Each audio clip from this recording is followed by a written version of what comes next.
Bom dia a todos. Estão me ouvindo lá no fundo? Tudo bem? Queria agradecer a presença de vocês, assim como a Gleise pelo convite que me... pelo convite que me fez para vir aqui mais uma vez. É sempre uma alegria muito grande voltar a essa casa onde se formaram laços de amizade há tanto tempo, né? Então eu fico sempre muito contente de voltar aqui, viu, Gleides? Agradeço também o pessoal técnico aí que preparou o equipamento, né? Eu vou mostrar algumas coisas para vocês, mas bem pouquinho aqui nas transparências. Como sempre, procurando valorizar a obra de Allan Kardec, né? Dessa vez, uma homenagem a um médico que colaborou muito com Allan Kardec, desencarnado, né? E dele nós encontramos muitas referências na Revista Espírita, a partir do ano de 65, e também no livro Céu e Inferno. Quando eu estava chegando aqui, a Alice, né, que cuida ali dos livros, disse que ia deixar algumas cópias dessas obras disponíveis para vocês ali na banquinha, né? Então, quem não tiver, a gente sempre recomenda, né? É bom ter os livros de Kardec em casa e também a revista, menos conhecida, mas muito importante para a gente entender a dinâmica de trabalho do Kardec, como que ele elaborou o Espiritismo. Uma boa parte do material que está nas obras foi apresentada primeiro nos artigos da Revista Espírita. Da outra vez que eu vim aqui, já faz um ano quase, né, Gleides?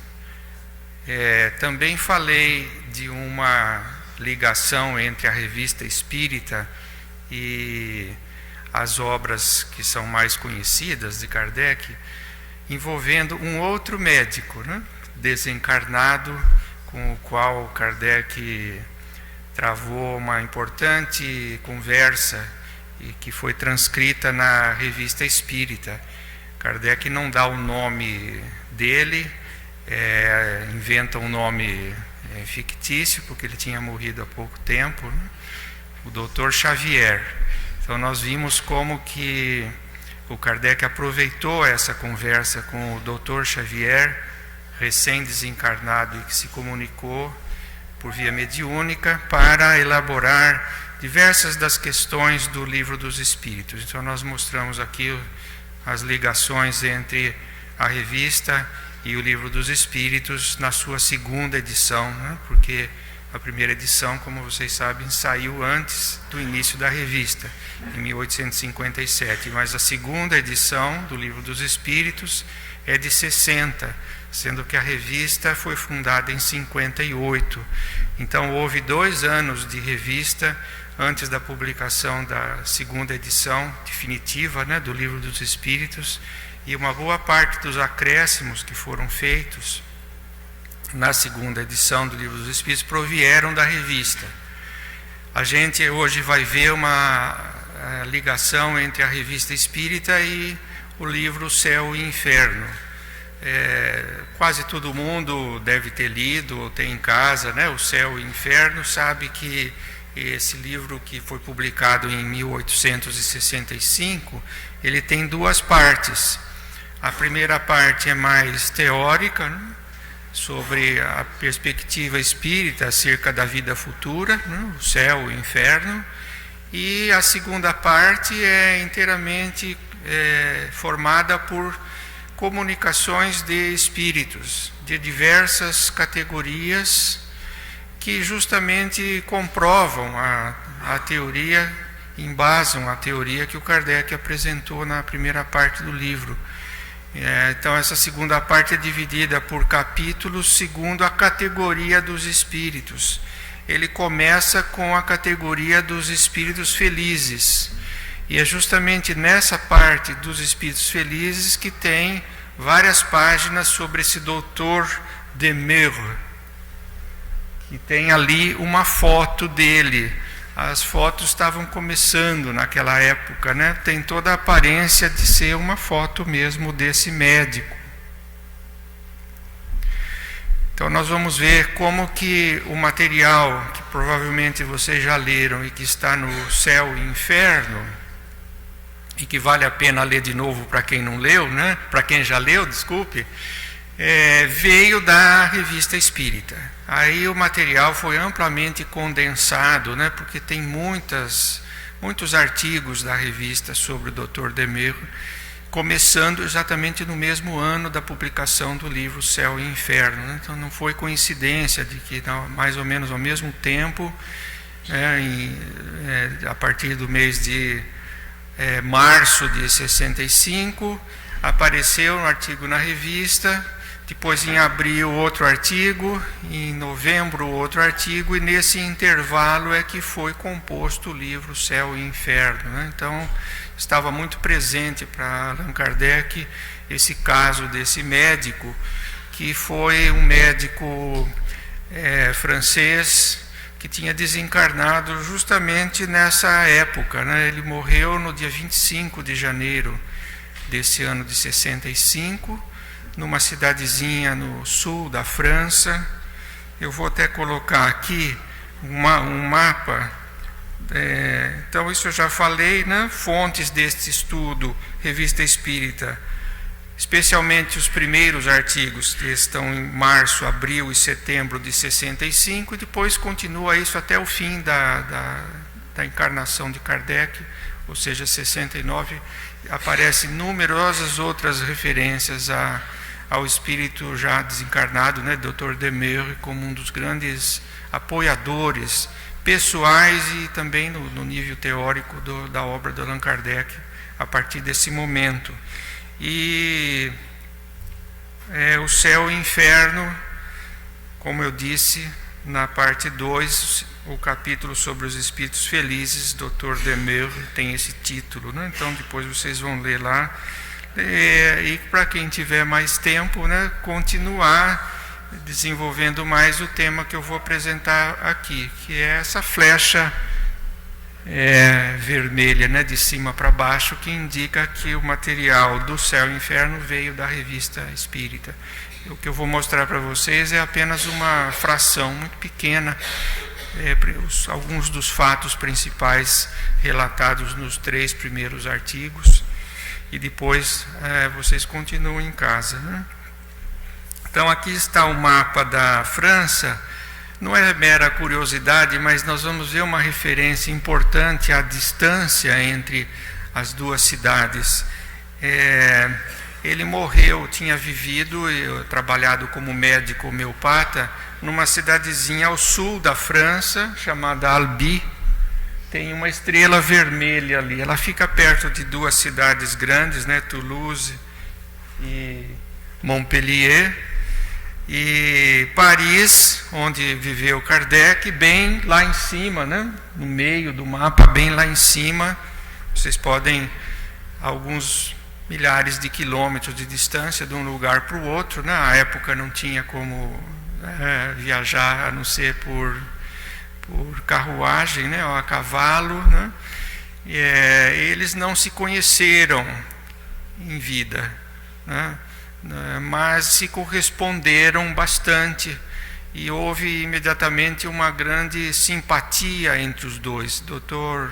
Demereux foi um dos que se tornaram espíritas de forma muito dedicada e tinha a oportunidade, para nós já mais difícil, né, rara, de conseguir estabelecer um contato direto com Allan Kardec, né?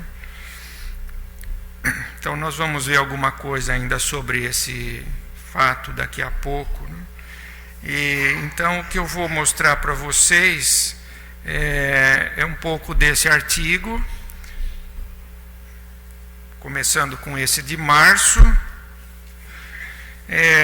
em que o Kardec conta que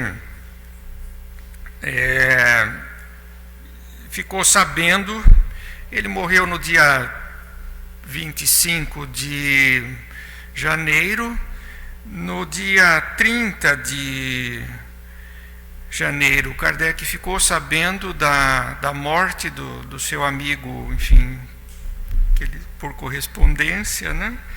E teve imediatamente a intenção de chamá-lo para conversar, né? Então vamos ver um pouquinho o que o Kardec diz, né?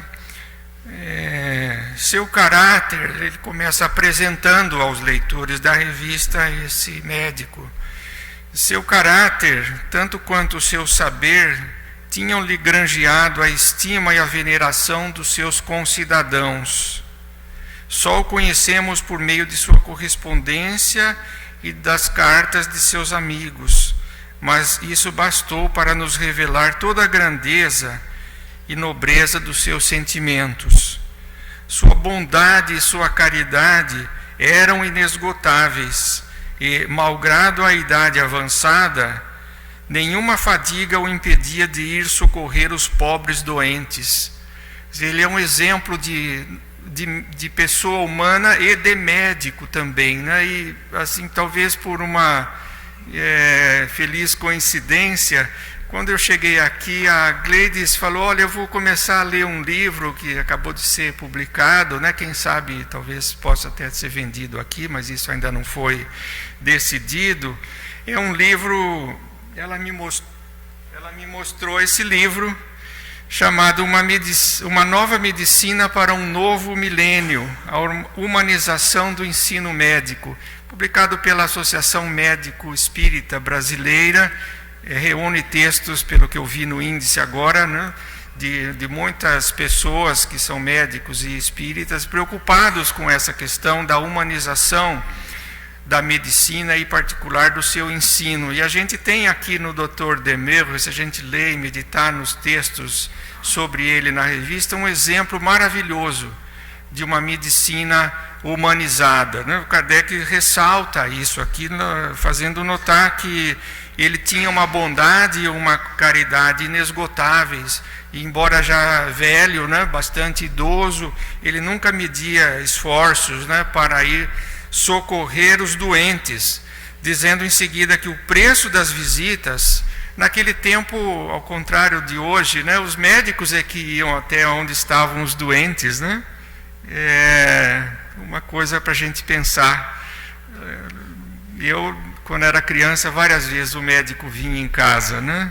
Acho que vários de vocês um pouco mais velhos se lembram disso. Então, naquele tempo, o médico ia, e ele diz aqui que o preço das visitas era a menor das suas preocupações, né? Quando a gente vê hoje tantos médicos, como outros profissionais, isso não é uma crítica a médicos, mas uma preocupação excessiva com as características aí econômicas, né, da vida, do ganho. Então, o Dr. Demereux não se preocupava com isso, ele preocupava-se mais com os pobres do que com aqueles que sabia que podiam pagar, porque, como dizia, em sua falta, né, que se ele, Demereux, não pudesse ir assisti-los, os mais favorecidos, né, economicamente, poderiam sempre consultar, arranjar outro médico, enquanto que aos pobres não somente dava os remédios gratuitamente, né, mas muitas vezes provia as suas necessidades materiais, o que muitas vezes é o mais útil dos medicamentos, né? Pessoas pobres passando fome, necessidade, frio, né, na Europa, falta de roupa, não tinha uma estrutura social como a gente tem hoje, né? Então, vejam só, o senhor, né, enfim, atendendo as pessoas, muitas vezes sem cobrar nada, dava os remédios se fosse necessário, dava a comida, o que fosse mais importante para assegurar o bem-estar daquelas pessoas que ele cuidava, né? Então, Kardec o compara ao cura d'Ars da medicina, o cura d'Ars, um grande santo, né, reconhecido pela Igreja Católica, uma pessoa boníssima também, que sempre se preocupou com a assistência às pessoas enfermas. E então Kardec compara esse médico a um dos santos, né, dos grandes homens que viveram também na França, né, e ajudaram muito as pessoas carentes. Ele, Demer, diz Kardec, havia abraçado com ardor a doutrina espírita. Quer dizer, não é só um interesse secundário, ele adotou mesmo a doutrina espírita com ardor e encontrara nela a chave dos mais graves problemas, cuja solução pedira em vão à ciência e às filosofias. O seu espírito profundo e investigador o fez compreender todo o seu alcance, de tal modo que se tornou um dos seus mais zelosos propagadores.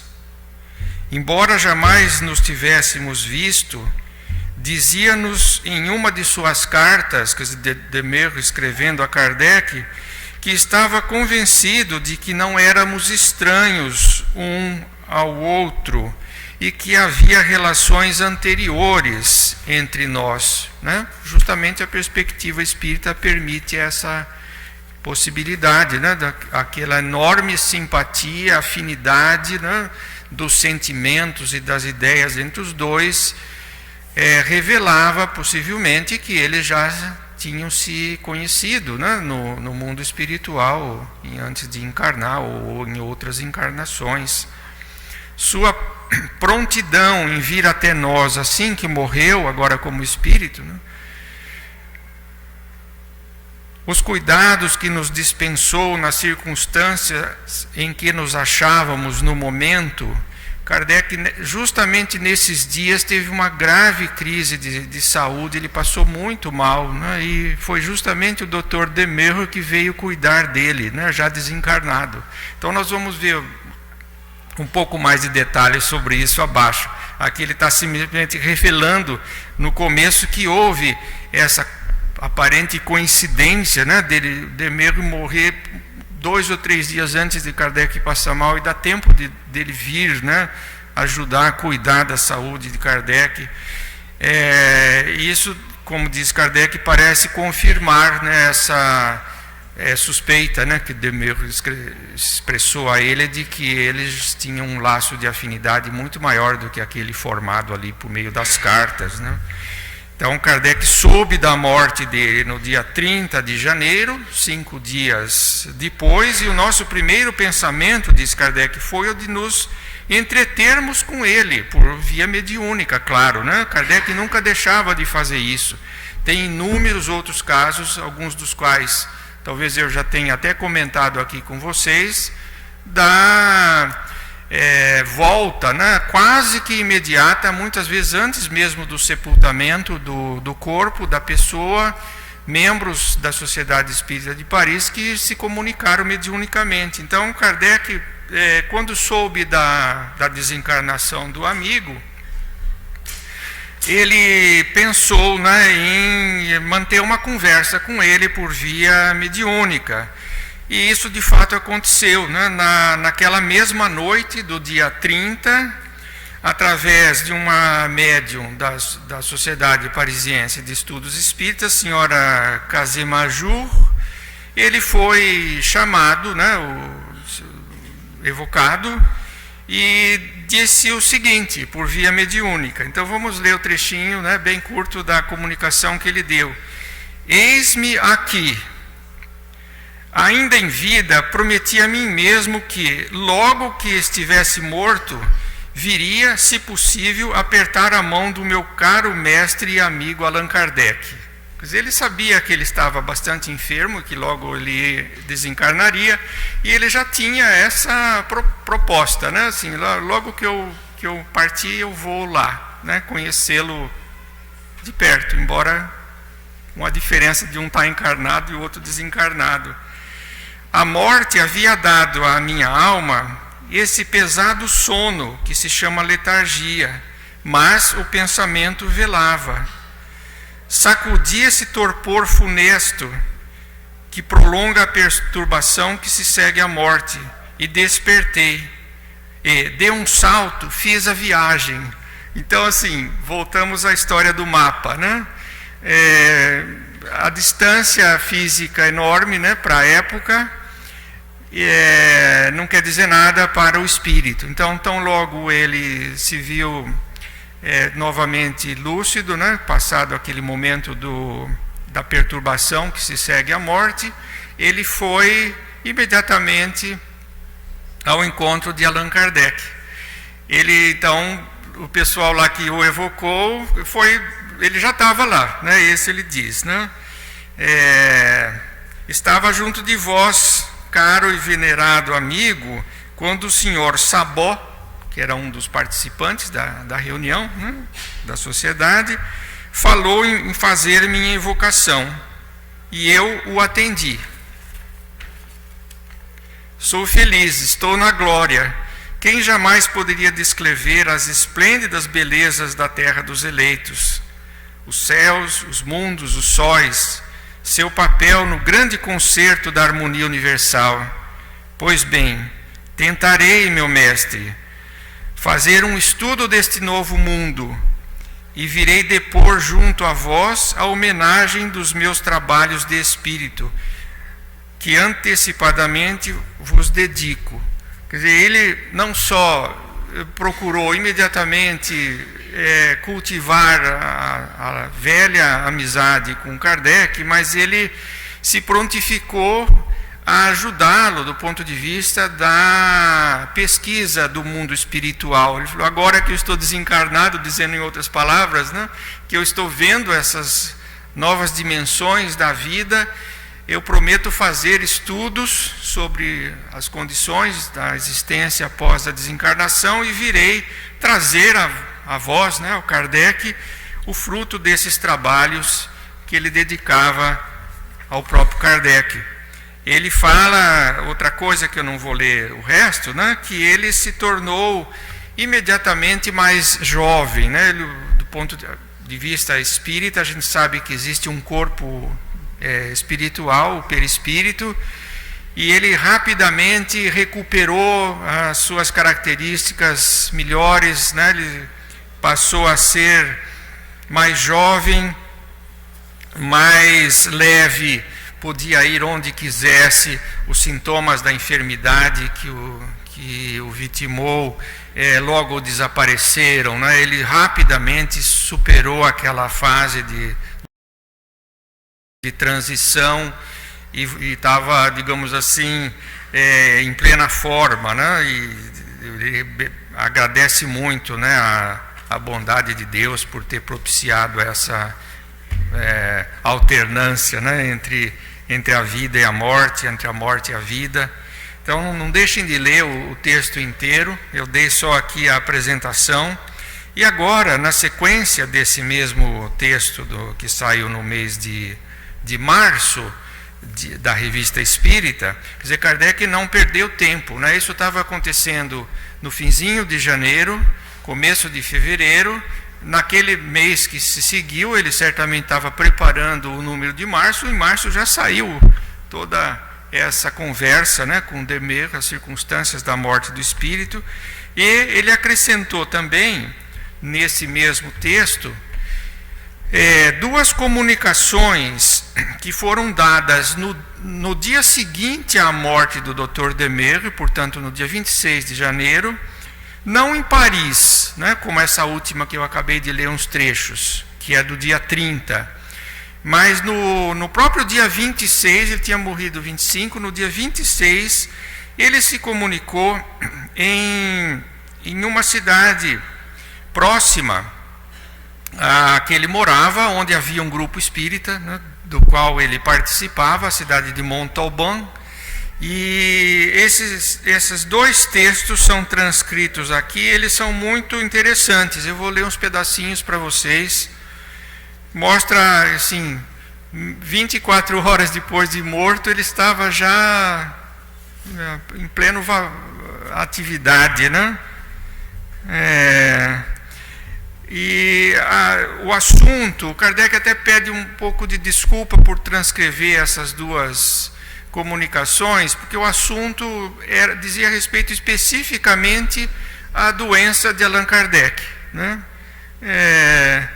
Ele percebeu, né, que Kardec estava enfermo, estava à beira de um colapso, e ele se comunicou primeiro lá, né, na cidade, perto da cidadezinha onde ele vivia, e depois 3 ou 4 dias depois em Paris também, né?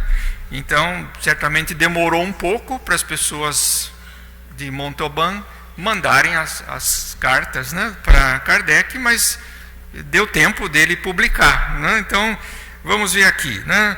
A primeira carta dirigida diretamente ao Kardec. Ele diz assim: meu bom amigo, tende confiança em nós e muita coragem. Esta crise, não obstante fatigante e dolorosa, não será longa, e com os cuidados prescritos, podereis, conforme os vossos desejos, completar a obra de que a vossa existência foi o principal objetivo. Então vejam a lucidez, né, desse espírito, Dr. Demerre. Tinha acabado de desencarnar, ele imediatamente foi a Paris, né, visitar Kardec, notou que ele estava doente. Naquele dia, possivelmente, não tinha as condições para ele se comunicar ali, né? Não era o dia da reunião, enfim, a Kardec nem sabia que ele tinha morrido, aliás, né? Então, ele, na cidadezinha próxima, onde ele morava, né, ele deu essa comunicação e certamente pediu para que a carta fosse mandada para o Kardec, né? Com essa orientação pessoal. Ele sabia que ele estava doente, mas que era para ele ter confiança que logo essa crise iria passar. Diz Dr. Demerre: sou aquele que está sempre junto de vós, com o Espírito de verdade, que me permite tomar a palavra em seu nome, como o último dos vossos amigos, vindo para o mundo dos espíritos. Eles me fazem as honras das boas-vindas. Ele tinha acabado de chegar, recebido pelo Espírito da mais alta hierarquia, como era o Espírito da verdade. Caro mestre, como estou feliz por ter morrido a tempo para estar com eles neste momento. Se tivesse morrido mais cedo, talvez vos pudesse ter evitado essa crise que eu não previra. Aqui tem um detalhe, né?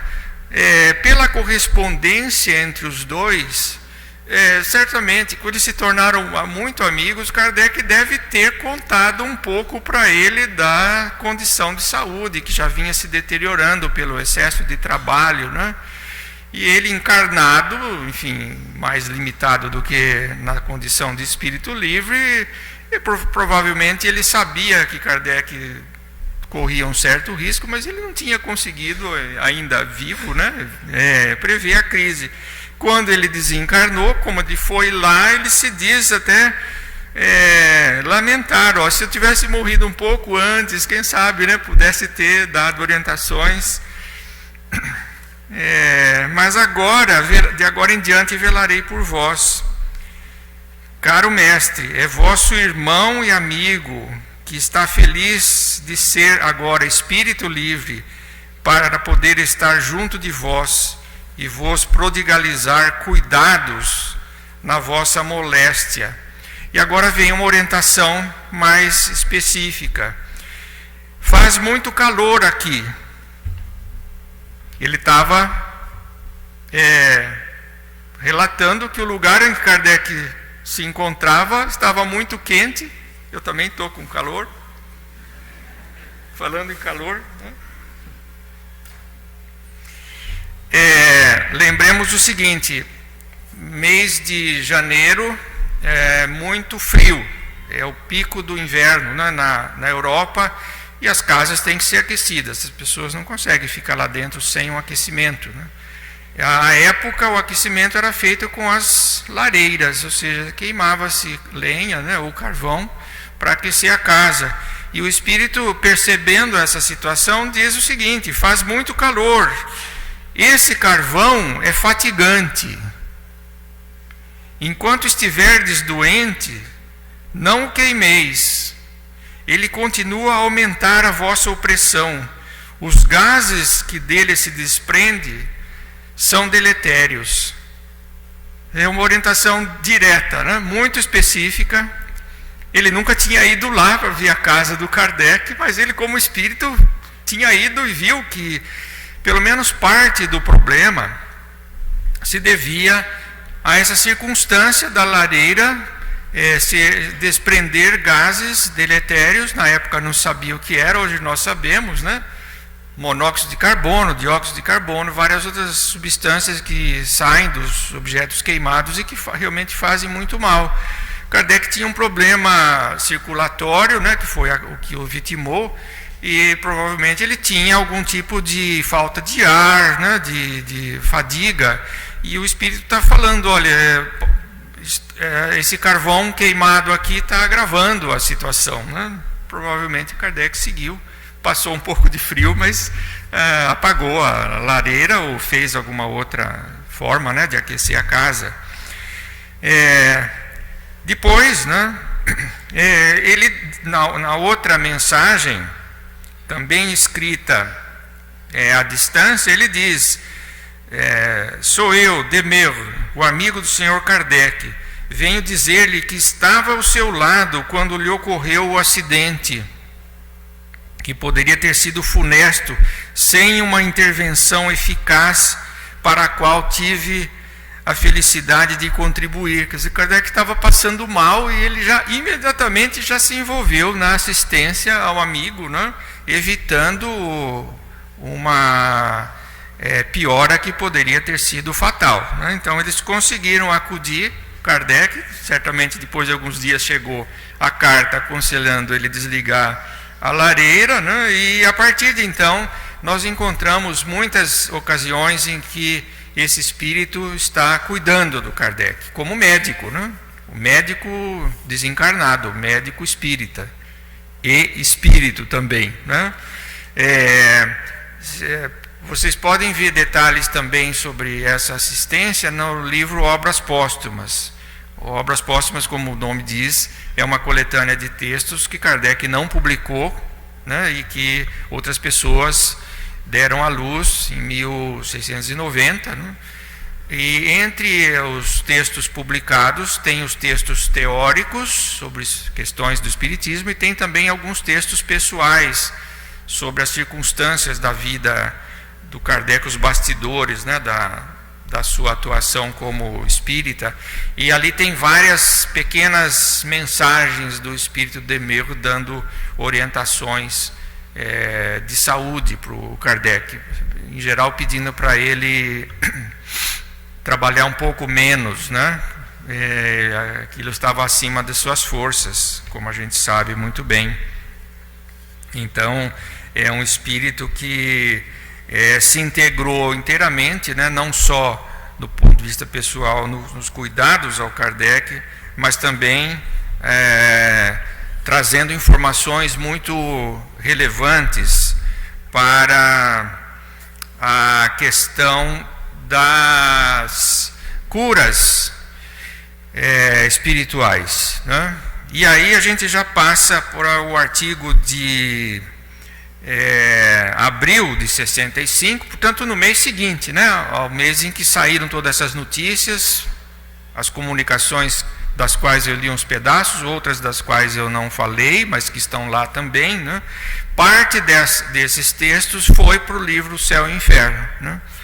Os trechos mais de interesse mais geral foram parar no livro Céu e Inferno. Então lá tem um resuminho dessa história, né? Mas para ver toda a história precisa ler a revista.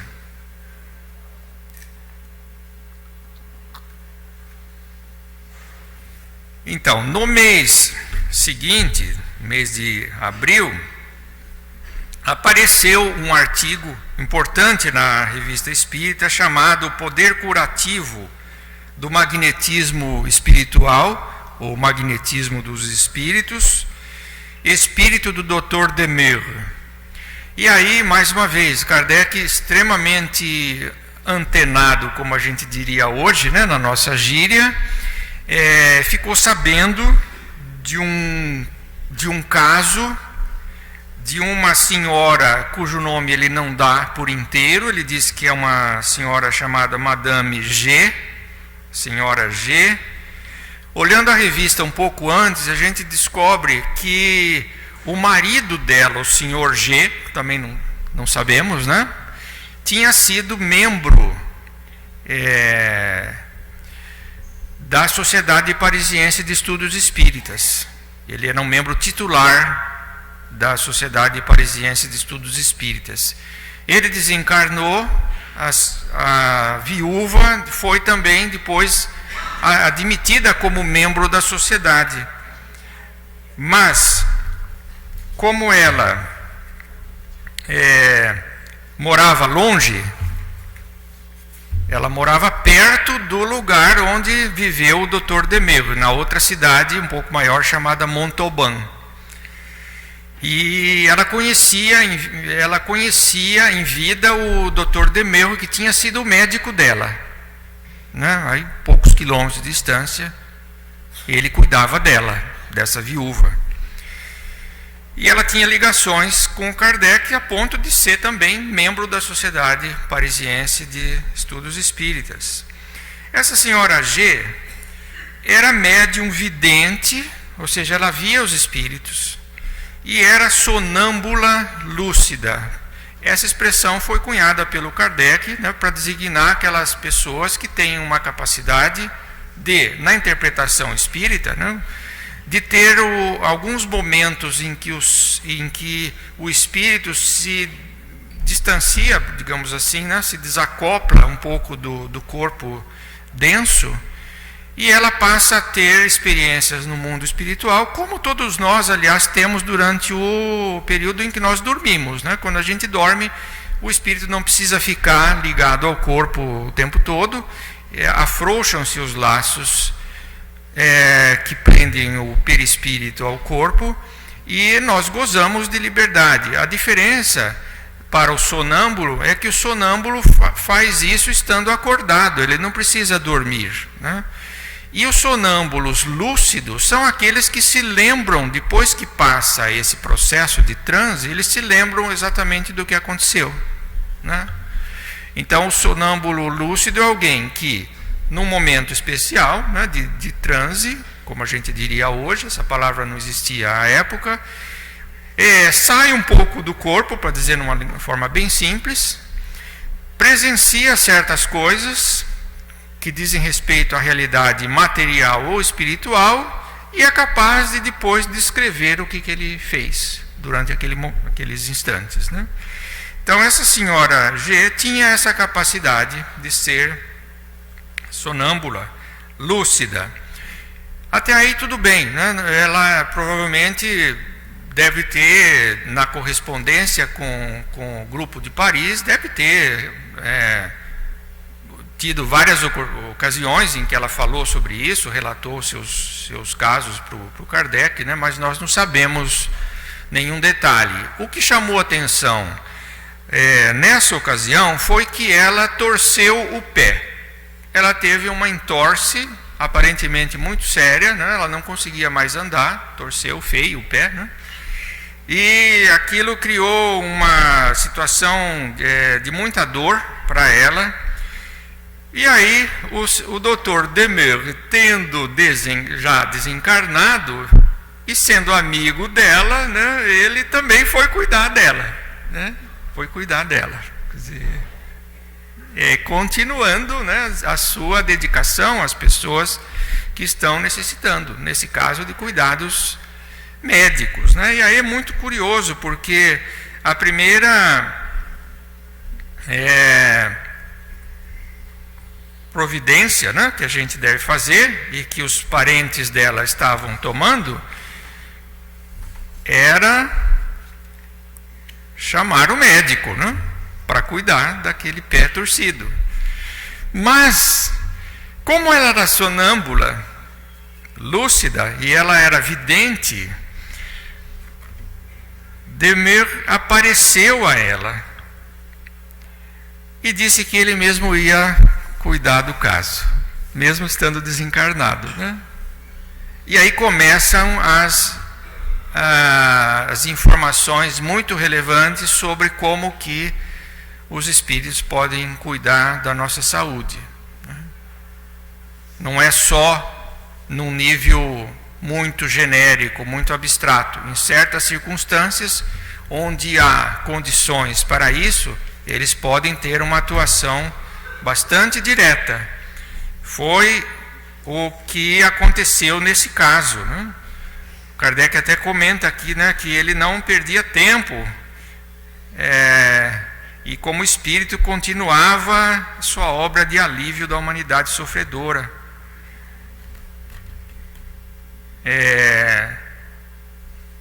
Então, o que aconteceu?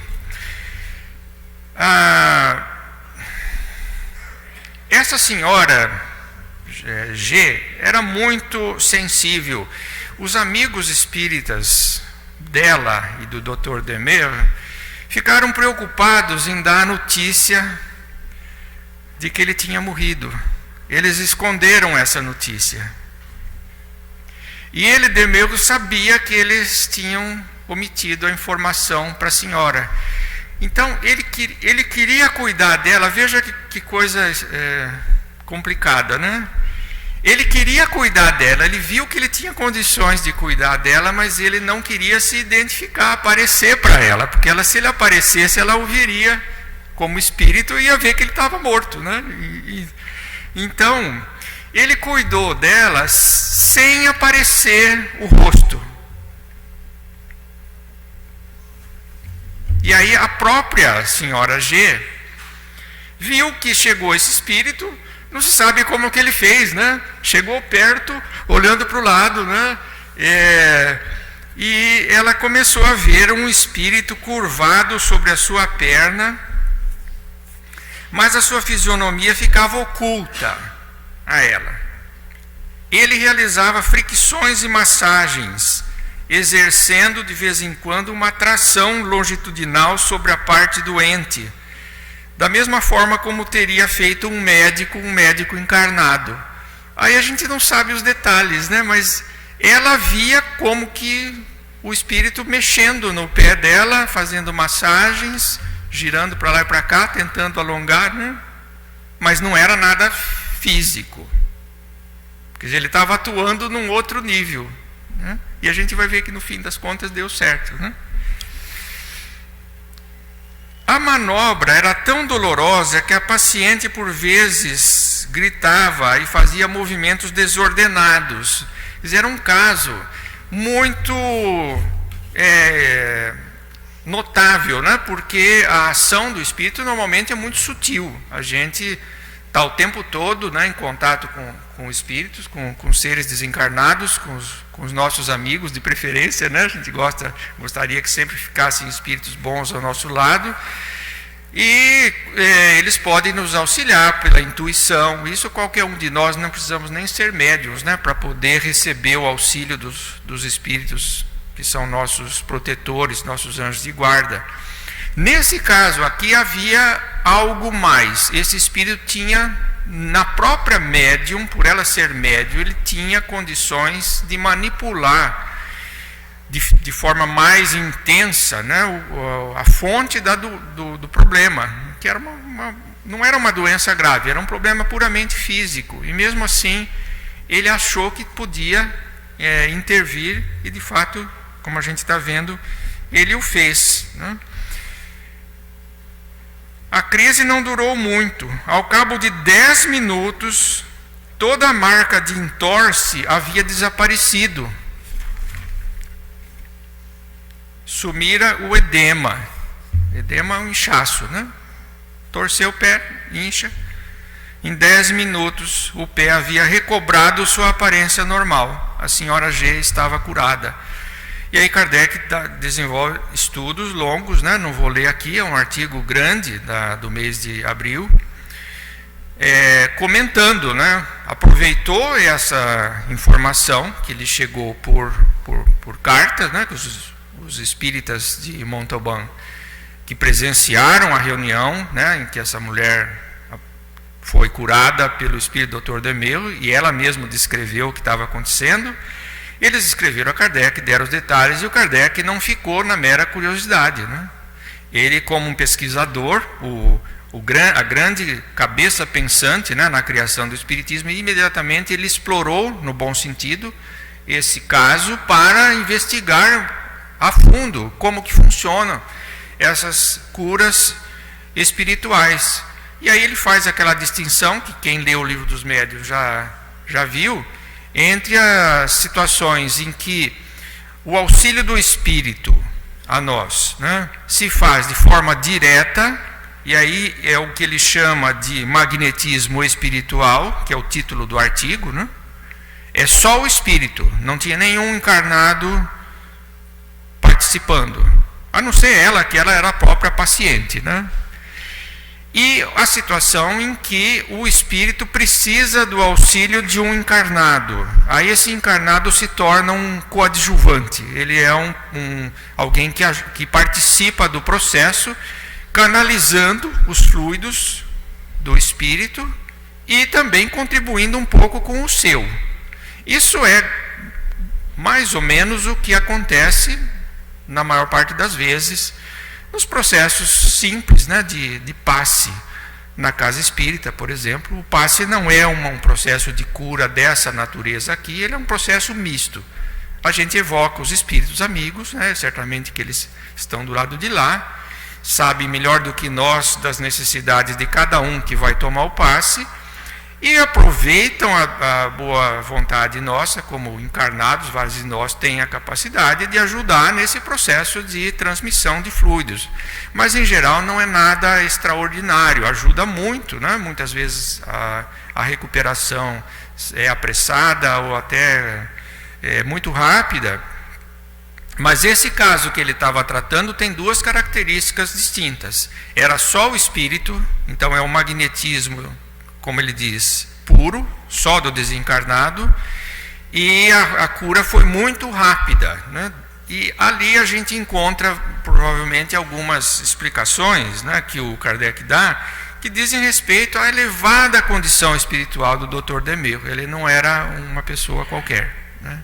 Era um espírito de elevadíssima hierarquia, e, portanto, não só ele tinha uma sabedoria imensa para entender todos os processos envolvidos, né, desses fluidos, mas também ele tinha uma condição moral excepcionalmente boa, né? Uma pessoa de grande bondade, com uma potencialidade de fazer o bem imensa. Então, assim, fica para a gente como um incentivo, né? Nós talvez não devamos pretender, né, que qualquer espírito possa fazer um tratamento desse tipo, né? Não dá, às vezes não dá. Nós, quando desencarnarmos, talvez a gente queira ajudar alguém, poderemos ajudar, mas não necessariamente com essa eficácia, né, que o Dr. Demerro, além de ser médico, além de ser muito bom, né, ele estava na condição espiritual, conhecia a pessoa, né? Enfim, não vamos achar que isso pode ser generalizado, fica como uma meta, um ideal para nós, né? Então, não deixem de ler, né, os comentários mais teóricos, né, desse artigo do Allan Kardec sobre esse caso. E até lembra, né, que no caso, se fosse um tratamento puramente de magnetizador, o que é o magnetizador? É o terceiro caso desses que ele enumera no livro dos médiuns. Tem o caso em que só o espírito atua, tem o caso em que o espírito e um encarnado atua, esse é o médium de cura, e tem o caso em que só o encarnado atua, que já era estudado antes do advento do espiritismo, no domínio que se chamava de magnetismo. É possível a pessoa, só o encarnado sozinho, transmitir um pouco de fluidos bons para alguém, né, que esteja precisando. Só que nessas circunstâncias, o Kardec diz, dificilmente ele, que já havia estudado magnetismo antes de inventar o espiritismo, de descobrir o espiritismo, ele sabia que isso exigiria muitos dias, com muitos passes magnéticos, várias sessões por dia, durante vários dias, né? Enquanto que naquele caso, em 10 minutos, o Dr. Demerro conseguiu recuperar o pé da senhora G. E aí, assim, depois que ele faz todas as investigações, digamos assim, de pesquisa, né, sobre esse caso, ele volta a contar o fim da história, né? O fim da história é curioso porque ela se deu conta de que estava boa, né? Se levantou, tinha uma reunião, né, onde estavam os amigos espíritas dela, e ela se levantou e falou: olha, já estou boa, olha meu pé, né? Eles estavam presenciando ali, no começo ela gritou e tal, né? E aí ela foi na direção do espírito, que ainda estava ali, o Dr. Demerro, que estava virado de lado, né, para ela não reconhecê-lo. E aí quando ela foi na direção dele, ele deu a mão para ela, né, como espírito. Veja a capacidade dessa senhora também como médium, né? Não é comum. Ela vê o espírito exatamente como ele está, notar que havia um gesto da parte do espírito de dar a mão para ela de despedida, né, para que ele estava indo embora. E aí quando ele deu a mão, ela conheceu. E aí ele virou e se apresentou, né? Naquele momento consta que ela ficou muito emocionada, como previam os seus amigos, né? E desmaiou, né?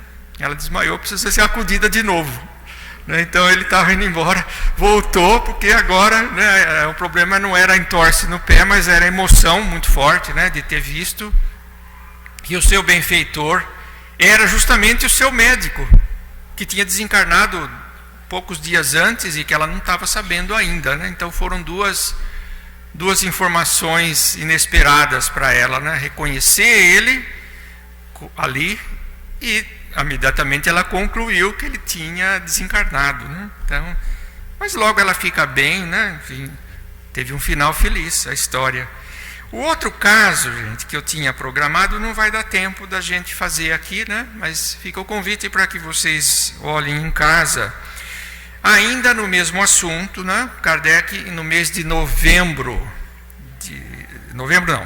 setembro, né?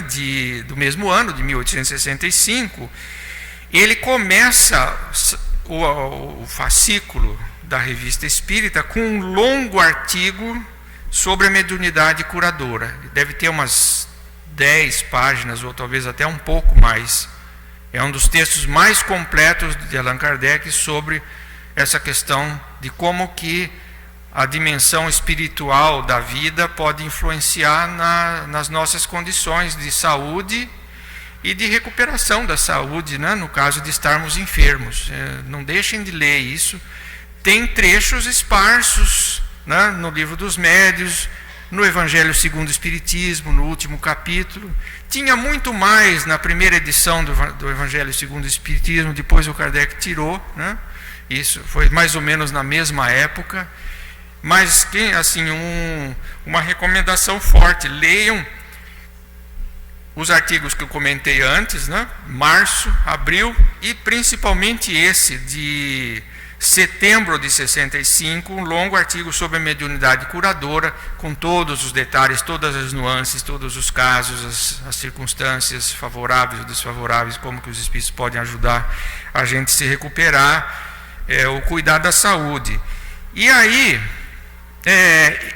logo depois do artigo teórico, digamos assim, vem de novo um caso concreto de cura por magnetização espiritual.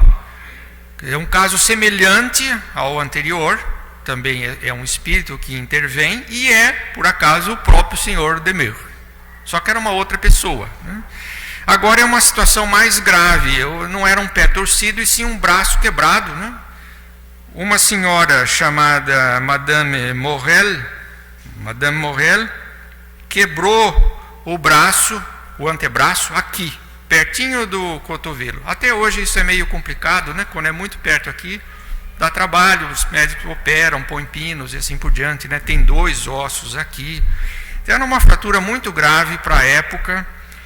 E mais uma vez, né, o Dr. Demerro conhecia a pessoa, notou a emergência daquele caso, e ele, com muita determinação, ele se dispôs a cuidar dela, né? A gente tem que ter muito cuidado com isso, porque Dr. Demerro está por aqui. Ele é um espírito que inclusive tivemos notícias há não muito tempo dele, né? outros espíritos de elevada hierarquia estão por perto, né? Mas não é o mais comum. Então não vamos achar que se a gente quebrar o braço, não precisa ir no hospital. Precisa ir no hospital, viu, gente?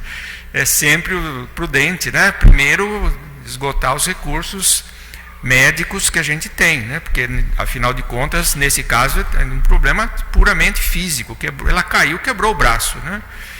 Mas ele, assim, talvez pensando justamente em aproveitar esse caso, sabia, né, que provavelmente Kardec iria aproveitar esse caso para aprofundar os seus estudos sobre a mediunidade curadora, ele se dispôs a cuidar dela. Ele falou, não precisa chamar o médico, eu vou cuidar, né?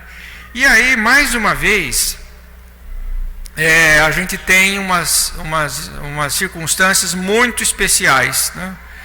Ele conseguia fazer com que essa senhora usasse, ela era um tipo de médium, né?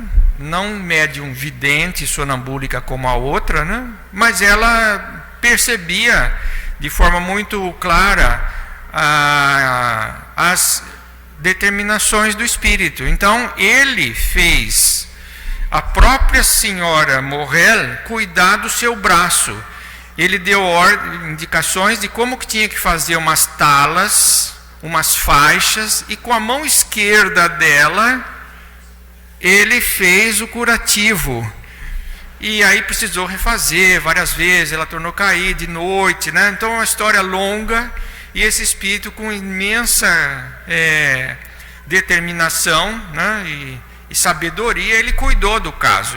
Ela curou a fratura em poucos dias. E aí já se sabe, né, à época já se sabia que fraturas normalmente duram 40 dias para curar, né, um mês no mínimo, dependendo do caso, né? Hoje em dia os médicos até em certos casos põem os pinos, né, não basta engessar ou imobilizar. Então era uma fratura grave que curou muito mais rápido do que curaria se fosse só o auxílio dos médicos, né? Então não deixem de ver esse caso, que aqui ele ilustra o artigo sobre a mediunidade de cura, né? Então vou parar por causa do horário, né? Nós estamos 5 minutos, não dá tempo nem de começar. É melhor não atropelar as coisas, né? Então fica a cargo de vocês, quando puderem.